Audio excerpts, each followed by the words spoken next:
As much as fans in Boston want to see a trade made, or teams that are on the outside of the real discussion want to see movement happen, try to get their teams a little further up in the standings, there is one team in the Eastern Conference that needs to make a move as much as anybody, and that's the Toronto Raptors. Now, we've seen Masai Ujiri come out and say, look, we've kicked around, the phone has rang, we got a lot of calls.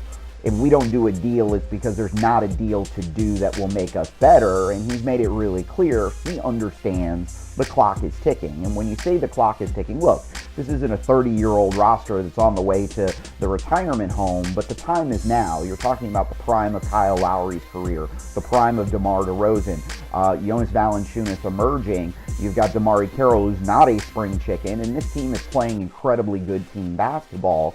But when you look at it, they are absolutely one player away. There's a reason they were mentioned in the Paul Millsap discussion. As much as Atlanta wanted the noise to quiet down, you have to know that that conversation is going to resurface, and the Raptors do have some things to consider trading.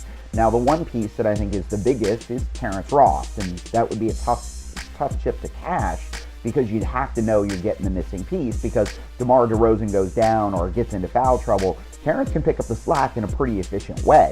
But you also have, Norman Powell. He has really emerged as a very interesting player for the Raptors, which then maybe makes Terrence Ross a little bit expendable. Now the question becomes, what can you get? Now, fans love to say, hey, we'll take Terrence Ross for the junk that's on the end of our bench, but the truth of the matter is you're not getting Terrence Ross out of Toronto unless it's that third core piece, that piece that's going to put Toronto in the hunt with the Cleveland Cavaliers in a 7-game series. And look, even if you add one more guy, that still may not be enough for Toronto, but the truth of the matter is they have to make a move if they're going to contend, because the window isn't coming open. The window might actually be coming closed.